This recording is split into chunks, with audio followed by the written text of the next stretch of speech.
Muy buenos días, hermanos. Los invito a ir conmigo al libro de Hechos, capítulo 2.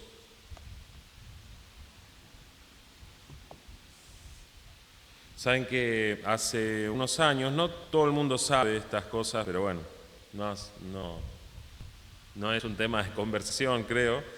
En el año 2007, ya han pasado 17 años de esto, nosotros teníamos una linda casa y esa casa se prendió fuego y perdimos todo lo que había en esa casa, pero ese no es el tema el día de hoy. Esa fue una buena prueba. Pero lo que pasó siguiente es lo que quiero contar. Yo recuerdo patente que estábamos mi familia enfrente y estaban todos los camiones de los bomberos. Me acuerdo que había mucha gente del barrio, amigos, conocidos. Y lo primero que pasó, me acuerdo así, fue que la gente nos trajo cosas. Nos empezó a traer cosas. Que ropa, que un colchón, que esto y que lo otro. Gracias a Dios teníamos una casita, más depósito que casita, a un costado del terreno y eso no le pasó nada. Y entonces nos quedamos ahí adentro, pero no teníamos nada y la gente empezó a traernos cosas y fue lo primero que ocurrió. Para ellos era lógico que aún nos trajeron ropa de bebés, que no teníamos bebé en ese momento, pero fueron las cosas que pasaron. Había una persona que nos comentaba que se enteró de lo que pasó y le dijo a la esposa, le llamó por teléfono, estoy yendo a casa, abrí el ropero, sacar todo lo que hay en el ropero y ponerlo en una bolsa que lo voy a buscar. ¿Pero por qué? Le decía la esposa, ¿qué vas? No importa. Y el tipo nos trajo como 2 o 3 bolsas de consorcio grandes con ropa. Y fue muy interesante porque esto era algo lógico para la gente, fue algo inmediato, ¿no? Vieron la necesidad de una persona e inmediatamente lo lógico fue ayudarlo.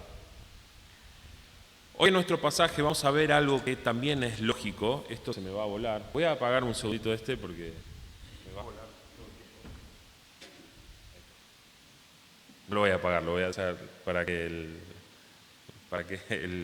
el director pueda relajarse. Entonces, en nuestro pasaje hoy, en Hechos 2, vamos a ver algo que también es lógico. Vamos a ver que luego de nuestra salvación hay algo que viene justo después, que es algo lógico, es lo primero que vamos a hacer. Entonces, acompáñenme conmigo a Hechos capítulo 2, versículo 41. Vamos a arrancar ahí.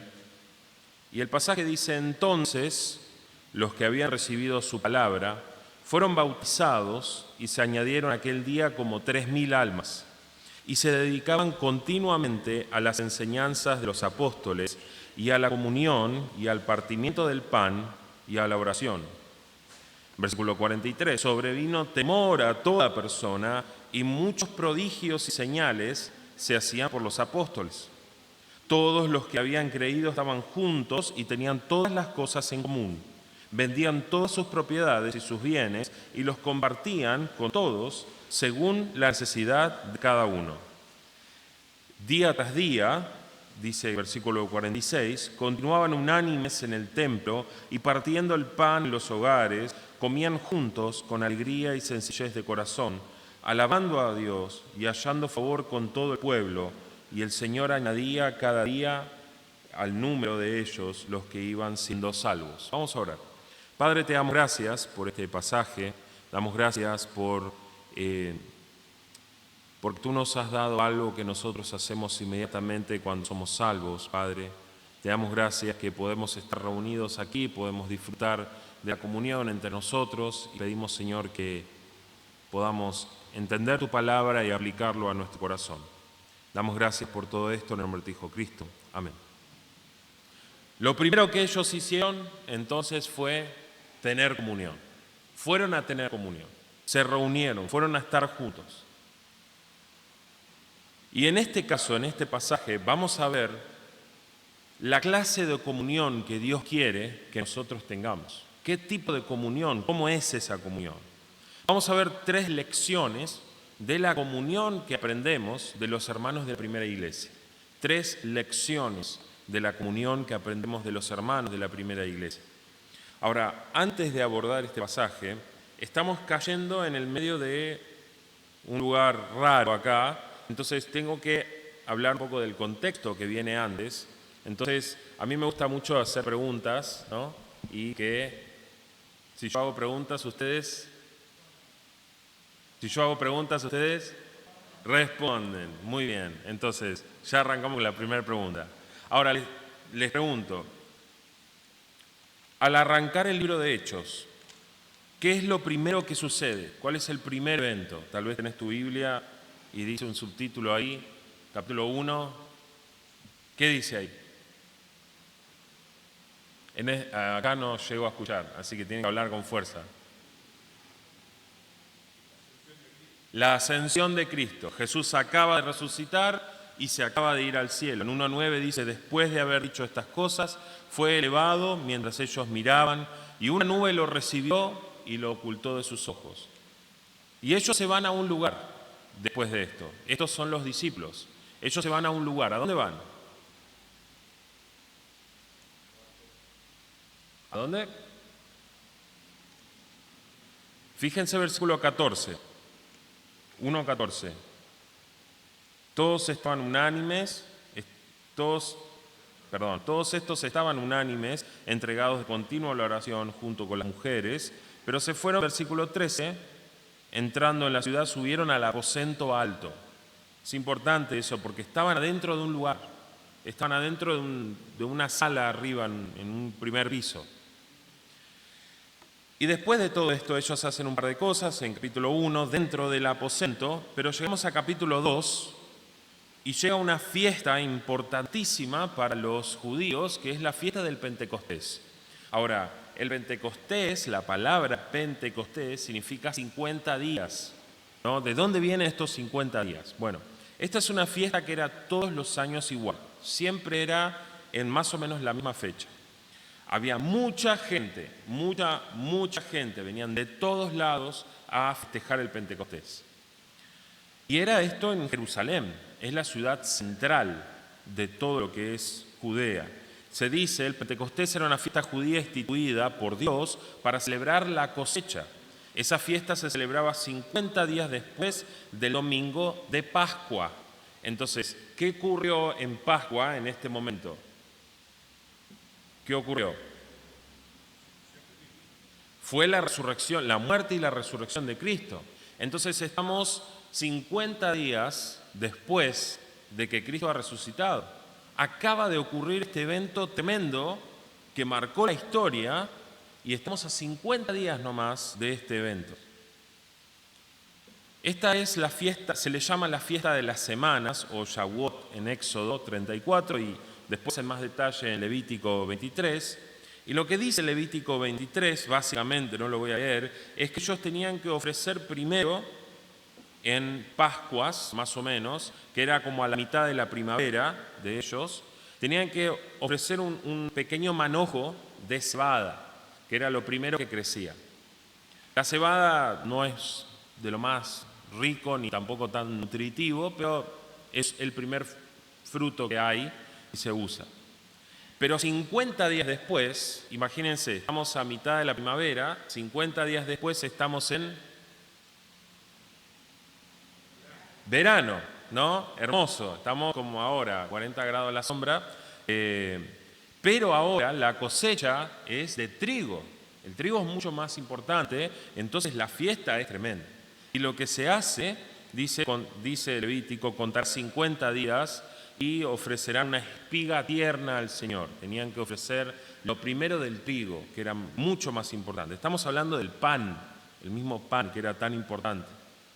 Y es mucho más importante que la cebada. Entonces, de vuelta estamos en Jerusalén con toda esta gente celebrando la cosecha de trigo de una forma agradeciendo al Señor por la cosecha.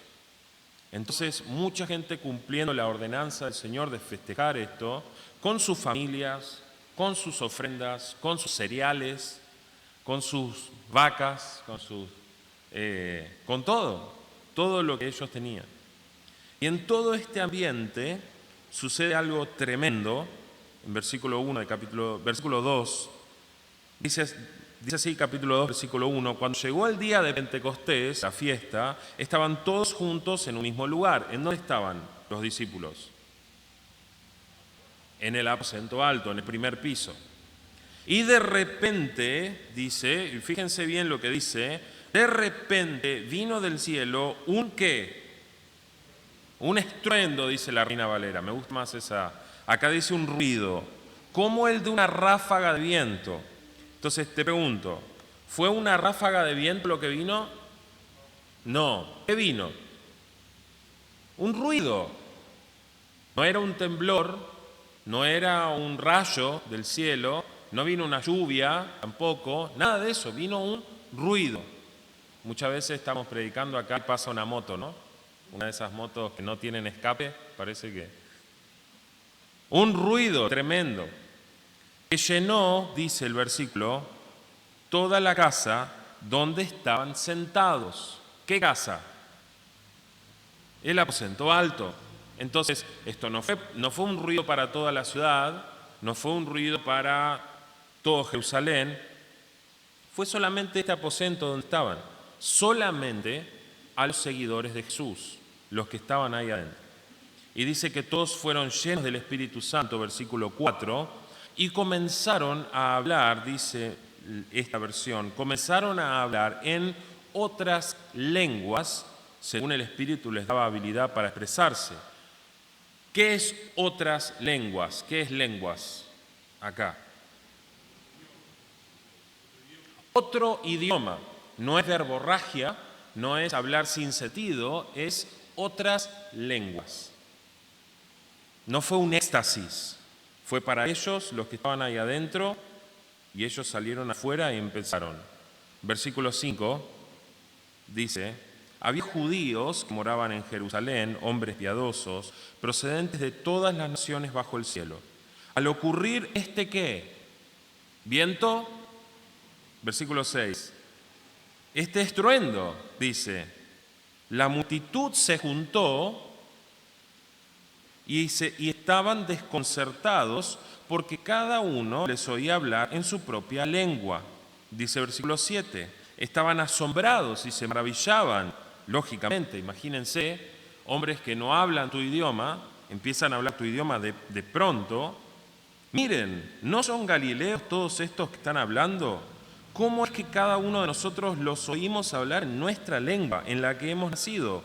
Partos, medos y elamitas, habitantes de Mesopotamia, Judea, Capodacia, del Ponto, de Asia, montón de idiomas, de Frigia, de Panfilia, de Egipto, de las regiones de Libia alrededor de Cirene, viajeros de Roma, tanto judíos como prosélitos, cretenses y árabes, los oímos hablar en nuestros propios idiomas de las maravillas de Dios. ¿Cuál era la maravilla de Dios?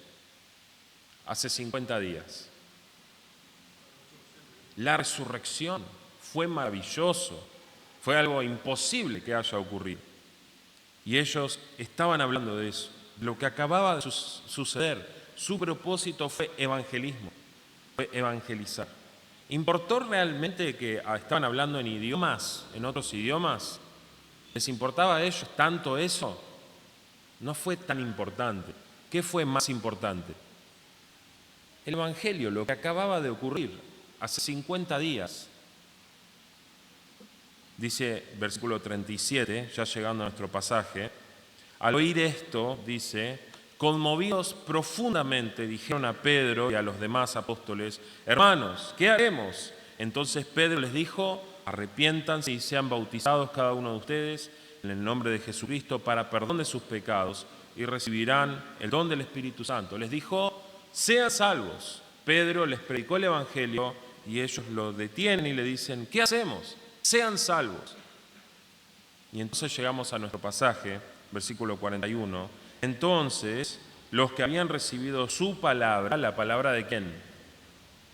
De Pedro, que acababa de predicar esto, fueron bautizados y se añadieron aquel día como 3.000 almas. Ahora entendemos por qué había tanta gente. ¿De dónde salieron 3.000 personas? Era por la fiesta del Pentecostés. Pero igualmente es impresionante que de toda esa gente se convirtieron realmente 3.000 personas. Con un evento así de grande y que hayan sido salvos fue tremendo, fue maravilloso. Entonces, justo después de su salvación, justo después de todo este gran evento, ellos comienzan a hacer algo que para ellos fue lógico, que fue reunirse, tener comunión. Y vamos a ver otra vez la clase de comunión que tuvieron. 3 lecciones de la comunión de estos hermanos de la primera iglesia. Todo ese contexto fue gratis, así que espero que haya servido para entender el punto. En primer lugar, la primera lección que aprendemos es que la comunión que se da en la iglesia se da dentro de una estructura. Hay una estructura que el Señor quiere que sigamos en nuestra comunión en la iglesia. Voy a pasar a explicar. Dice, versículo 42, y se dedicaban continuamente a las enseñanzas de los apóstoles, a la comunión, al partimiento del pan y a la oración. Ellos fueron parte de la iglesia de inmediato, no necesitaron estudios, no necesitaron grados académicos, solo creer y bautizarse y ya fueron parte de la iglesia. Y ya está, y ya empezaron. Fíjense que Pedro no les dice qué hacer, no les dice, hermanos, ahora reúnanse, ahora partan el pan, ahora hagan esto, no. Él les dijo, crean, sean bautizados. Se añadieron y empezaron a hacer esto, automático. Se dedicaban continuamente, dice ahí, versículo 42. Esta palabra en la Reina Valera se traduce perseveraban, continuaban. En la NBI dice, se mantenían firmes en esto. Da la idea de que era algo constante. Ellos se dedicaron a esto, continuamente. Vamos a ver esa palabra más adelante. Pero se dedicaron a 4 cosas básicas. Fíjense el pasaje. Número 1, versículo 42. ¿A qué se dedicaron? A ver. Un poco más fuerte que soy corto de vista. Se dedicaban a... Más fuerte. Estamos un poco... ¿Qué hora es? Yo ya... Bueno, se dedicaban a la enseñanza de los apóstoles. Está ahí, está en el pasaje. Número 2, se dedicaban a la comunión. Número 3, se dedicaban a partir el pan. Vamos a ver qué significa eso. Y 4, se dedicaban a orar. 4 elementos básicos vemos acá. Esto nos da la estructura de cómo está definido una iglesia al día de hoy, más o menos. Es el ABC de una iglesia, es lo básico. Y él nos va a dar más ejemplos más adelante, pero vamos a ver de uno. La enseñanza de los apóstoles. Ellos buscaron saber más de ellos. ¿Por qué fueron directamente a ellos? ¿Por qué fueron a los apóstoles? Porque fueron los que les habían enseñado el Evangelio. Querían saber más de este Evangelio. Ellos tenían el Antiguo Testamento, pero necesitaban más instrucción, necesitaban mayor instrucción en cuanto a este Cristo, a este Evangelio. Y también Cristo les ordenó esto mismo. Más o menos unos 50 días antes, en Mateo 20:16, dice, pero los 11 discípulos se fueron a Galilea, al monte que Jesús les había señalado, y dice, vayan pues y hagan discípulos de todas las naciones, bautizándolos en el nombre del Padre, del Hijo y del Espíritu Santo, que hasta ahora es lo que hicieron, ¿recuerdan? Y luego dice, enseñándoles a guardar todo lo que les he mandado. ¿A quién les está hablando Cristo acá? A los apóstoles. Hagan esto, Él les mandó a hacer esto. Recuerden, yo estoy con ustedes todos los días hasta el fin del mundo. Cristo los puso como encargados de llevar la enseñanza. Por eso fueron a ellos. Versículo 43 también nos da la clave de por qué. Dice, sobrevino temor a toda persona y muchos prodigios y señales se hacían por ¿quién? Los apóstoles. Estos milagros que ellos hacían confirmaban que eran de Dios, que eran apóstoles, que lo que decían era directamente de Dios. Algunos pensaban que estos hombres estaban borrachos. En 2:13 dice, pero otros se burlaban y decían, están borrachos. Pero ahora fíjense sobre quién viene temor. ¿Qué dice versículo 43? Sobrevino temor a toda persona, aun a aquellos que se burlaban y que decían están borrachos, sobrevino un temor, porque se dieron cuenta que era real, que era de Dios directamente. No solamente querían saber más, esta gente no es que simplemente fueron los apóstoles para saber más, sino que ellos se dedicaban a estas enseñanzas. Aplicaban lo que los apóstoles le decían, ellos lo creían y lo aplicaban, lo llevaban a su vida diaria. Ahora, una nota al margen acá, el día de hoy no hay apóstoles, ese es un tema en el que no voy a ahondar ahora porque llevaría un buen rato, pero no tenemos apóstoles al día de hoy porque tienen que cumplir ciertos requisitos imposibles de lograr el día de hoy, pero no hay apóstoles hoy. Solo como nota de margen. Pero ellos se dedicaron acá. Es como en Romanos 13:6 dice, por esto pagáis también los tributos, porque son servidores de Dios que atienden continuamente a esto mismo. Los gobernantes nuestros están continuamente dedicados a sus cosas de gobierno. De la misma manera se dedicaban ellos acá a lo que decían los apóstoles. Y realmente es lo que hacemos hasta el día de hoy. Nosotros vamos a la palabra de ¿quién? A la palabra de los apóstoles. Esto es Lucas hablando de lo que vio de Pablo, de lo que vio del apóstol Pedro. Vamos a la palabra de ellos, a la palabra de los apóstoles. La mayoría del Nuevo Testamento fue escrito por ¿quién? Muchos de los libros del Nuevo Testamento fueron escritos por el apóstol Pablo. Vamos a la palabra de los apóstoles, de vuelta. En realidad no fue la palabra de ellos, sino que fue la palabra de Dios. Ellos estaban hablando del reino de Dios, de Jesucristo y todo lo que tiene que ver con eso. Y eso seguimos haciendo hasta el día de hoy. Hablamos de lo que nos contaron los apóstoles, lo que dejaron escrito, y nosotros volvemos a eso y volvemos a meditar en el reino de Dios. Ese es el primer elemento.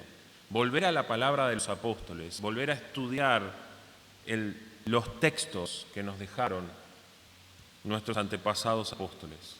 Ese es el primer elemento necesario. El segundo elemento necesario acá es la comunión, la propia comunión, el estar juntos. Verse cara a cara, estar juntos. Fue algo necesario para ellos. Fue necesario verse entre ellos. Hay una persona, hace muchos años, voy a decir un fulano, que hoy no está sirviendo en la iglesia, y él fue disciplinado y él decía, estando disciplinado por la iglesia, él decía, yo estoy bien con el Señor, porque yo todos los días leo mi Biblia, y ya está, pero no iba a iglesia. Entonces, ¿está bien o está mal? Está mal, falta una parte en todo el esquema, falta algo, que era la comunión entre hermanos. Sin eso, no funciona. Podés leer tu Biblia todos los días, estudiar y escuchar al pastor fulano y al pastor aquel, al pastor de Ucrania y lo que sea, pero si no te congregás, falta algo en el medio. Falta esto, que es lo que Dios quiere, y es incorrecto. Ellos no fueron a aprender solo de los apóstoles, fueron de inmediato, espontáneamente, a juntarse. Nadie les dijo qué hacer, ellos lo hicieron porque era lógico hacerlo. El tercer elemento necesario acá también fue el partimiento del pan. Puede ser que tenga que ver con la comida, puede ser que tenga que ver con que partían el pan en el sentido que comían, sí. Pero acá la palabra dice es el pan, el partimiento del pan. Es bien enfático en el griego, es un pan específico. ¿De qué se trata este pan? Ya sabemos, es la cena del Señor. Celebramos la cena del Señor. Tomamos pan y decimos, esto es, como dice, esto es mi cuerpo que por vosotros es entregado, haced memoria de mí. Entonces nosotros tomamos este símbolo para recordar la muerte de Cristo y la sangre también, y el vaso de jugo de uvas. Esto es al mismo nivel, igual de importante que la comunión y el mismo nivel de importancia que aprender de los apóstoles. No dice la frecuencia con lo que lo hacían, no dice cada cuándo, pero sabemos que lo hacían. Era fundamental, era necesario para ellos celebrar la cena del Señor. Y a esto se dedicaban continuamente y fue lógico, inmediatamente hicieron esto.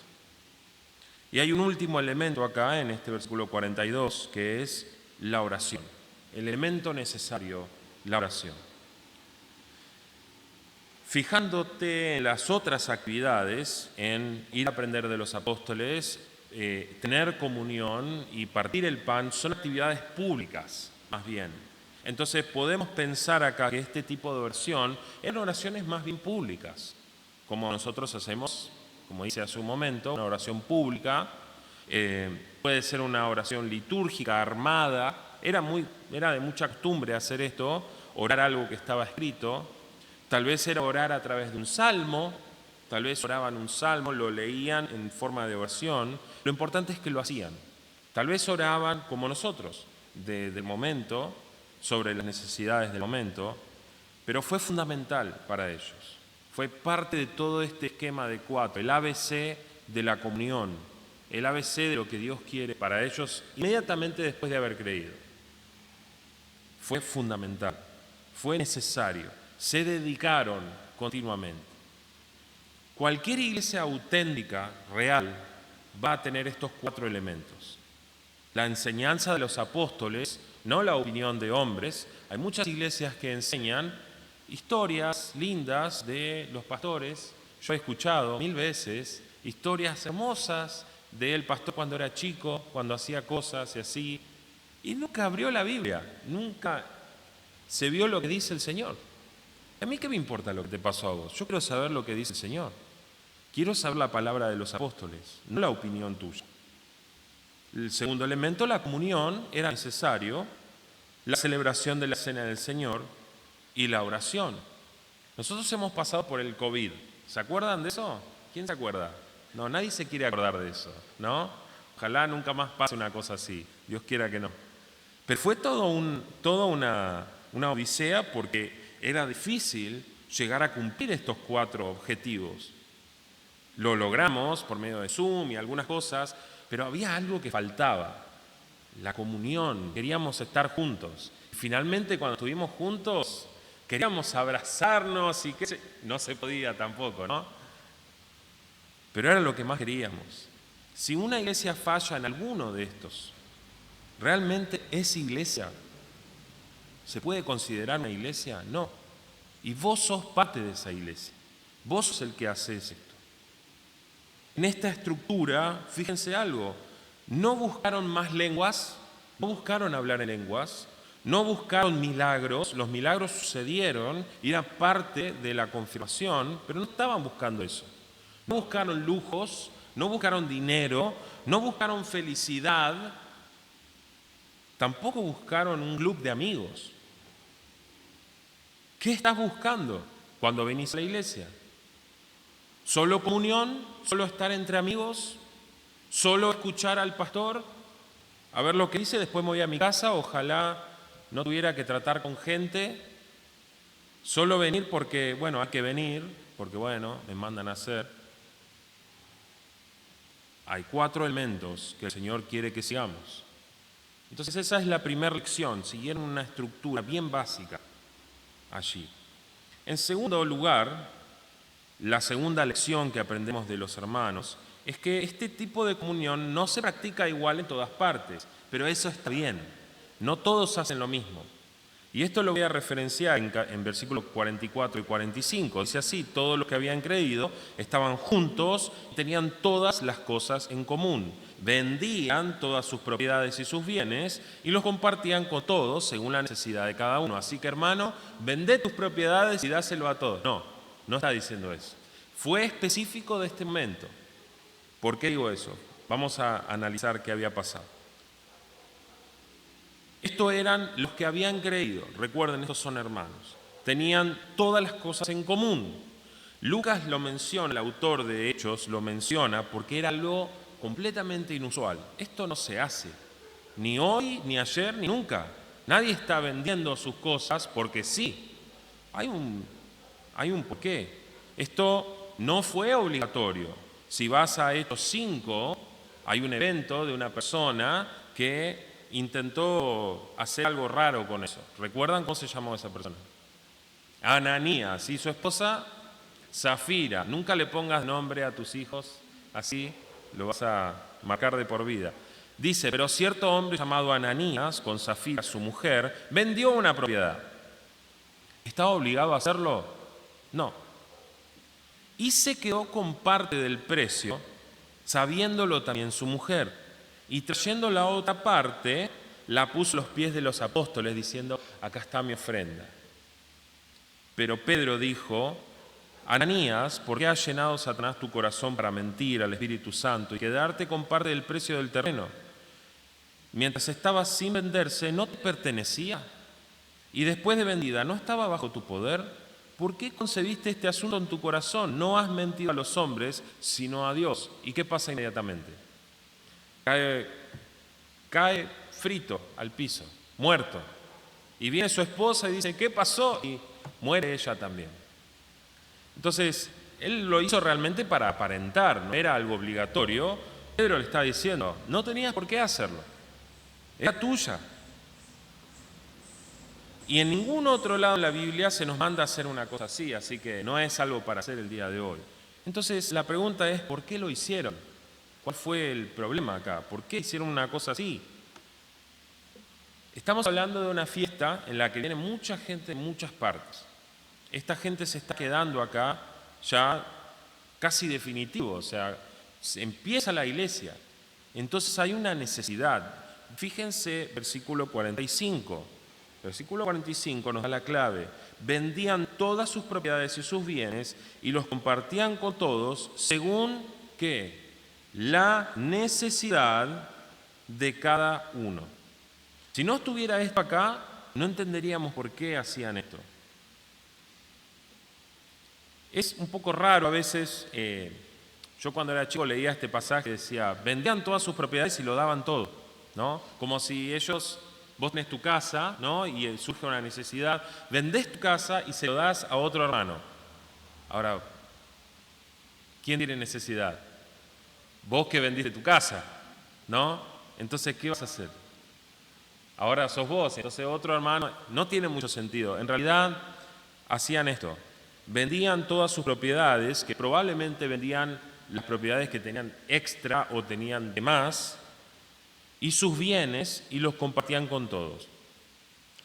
La clave también nos da en Hechos 4. Acompáñenme a Hechos 4, versículo 35. Dice así.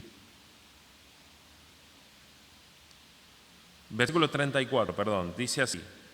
No había pues ningún necesitado entre ellos, porque todos los que poseían tierras o casas las vendían, traían el precio de lo vendido y lo depositaban a los pies de los apóstoles y se distribuía a cada uno según su necesidad.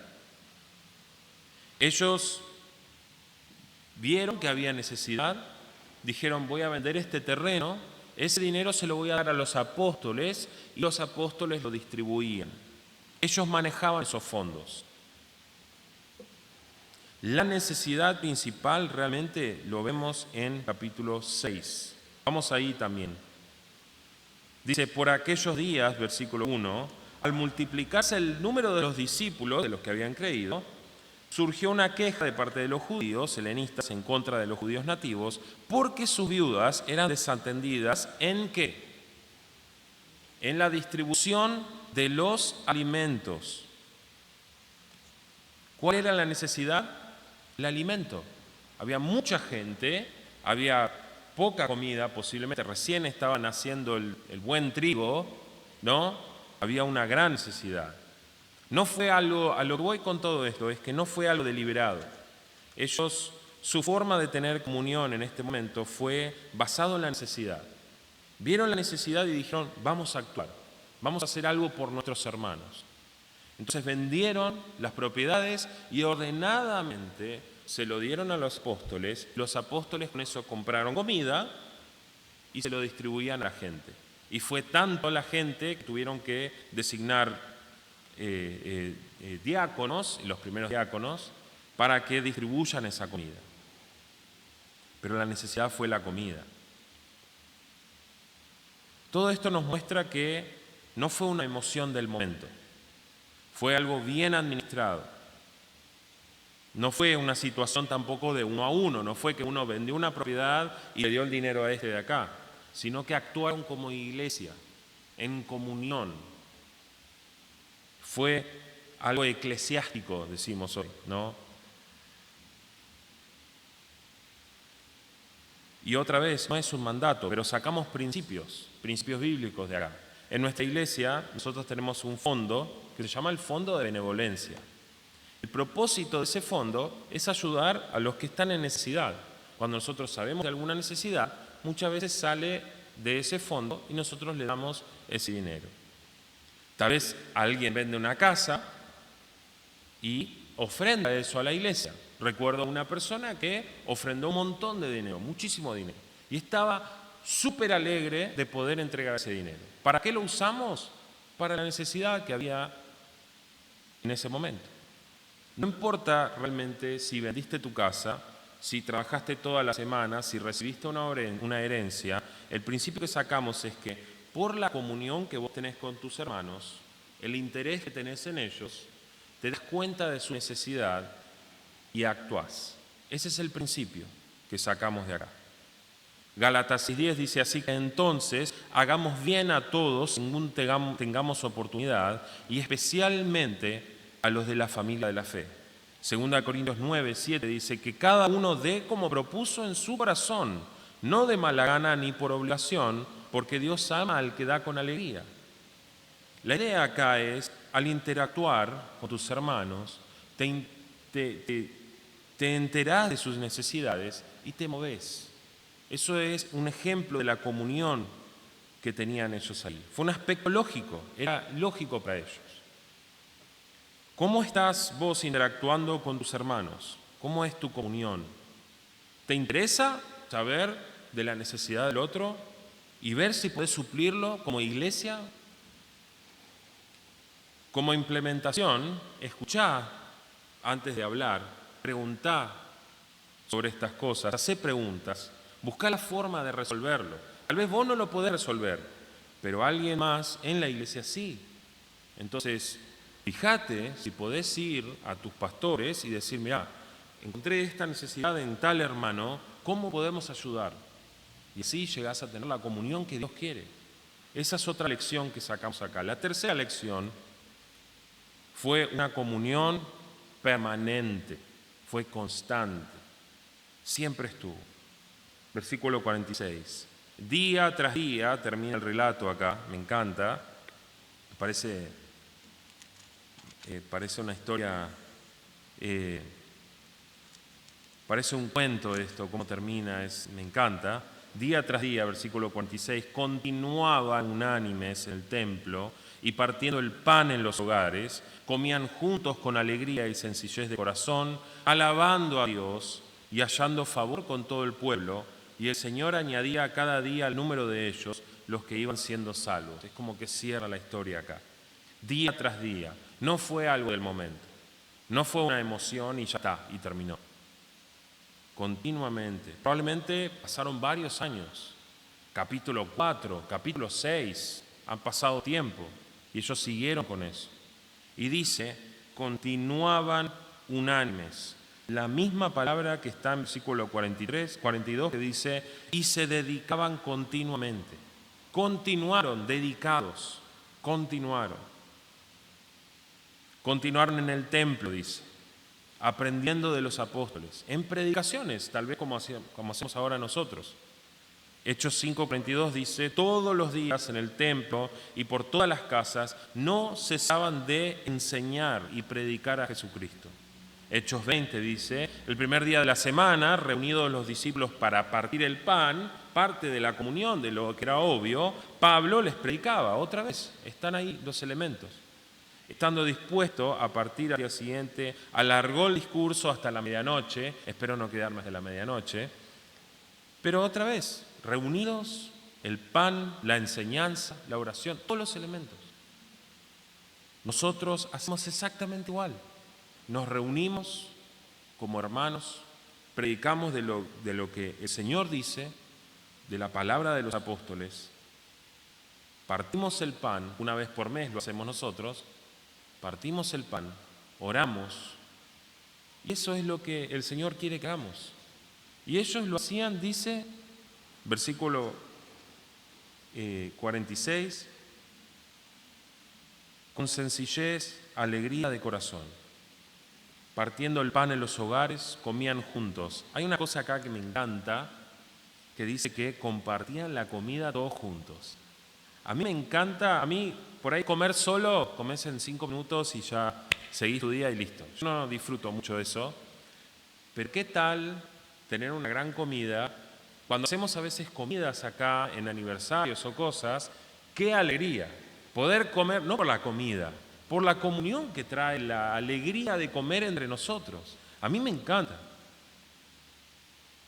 Fíjense lo que pasa con el carcelero. En capítulo 16 dice, el carcelero, que había sido convertido hace un momento, los tomó en aquella misma hora de la noche, les lavó las heridas, enseguida fue bautizado con todos los suyos, llevándolos a su hogar, les dio de comer y se regocijó grandemente por haber creído en Dios con todos los suyos. Fueron a comer y estaban alegres por toda la comunión.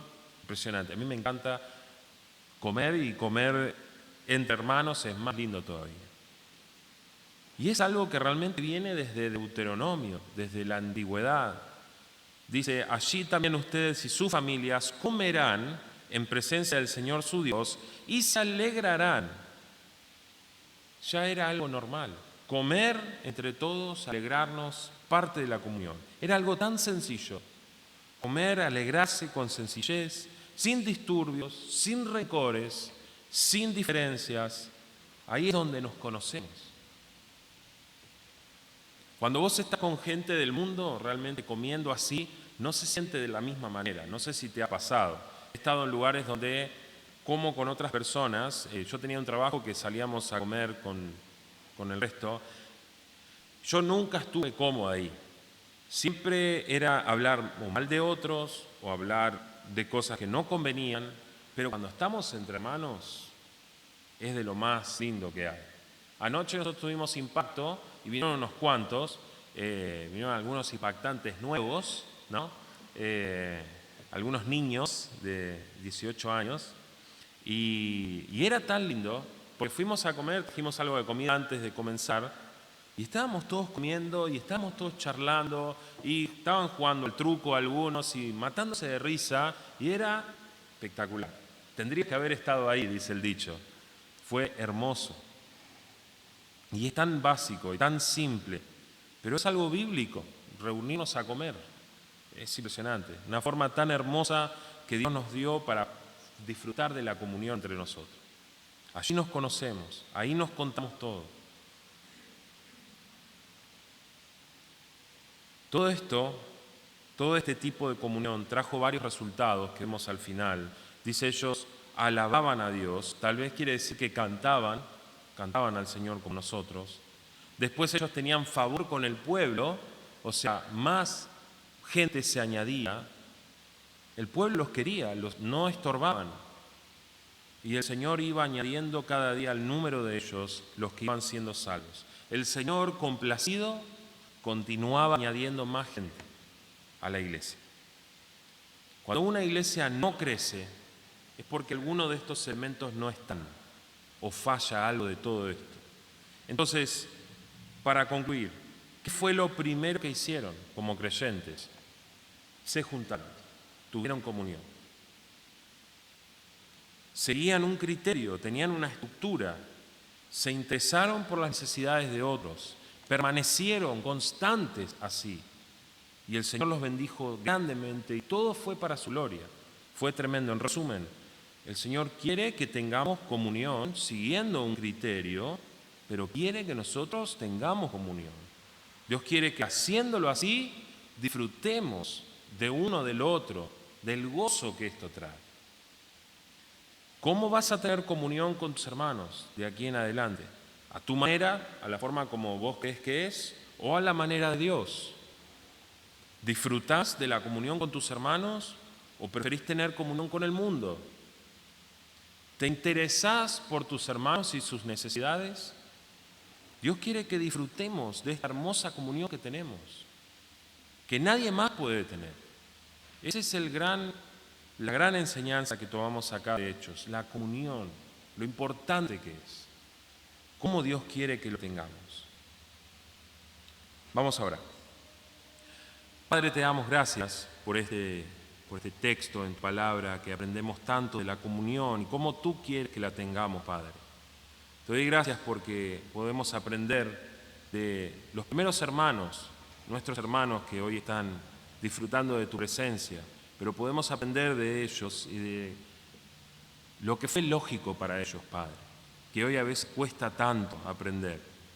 Padre, te pido que tú pongas en nuestros corazones el deseo de tener comunión entre nosotros, de vernos, Padre, el deseo de aprender de tu palabra cada domingo, en la semana también, el deseo, Señor, de partir el pan, venir a disfrutar también de la oración, de estar juntos, de comer. Padre, te damos gracias porque tú nos diste la bendición de la comunión, Padre, y pedimos que lo disfrutemos así como tú lo estableciste. Te pido, Padre, que cada uno de nosotros pongamos en práctica lo que aprendemos en esta mañana. Damos gracias en nombre de tu Hijo Cristo. Amén.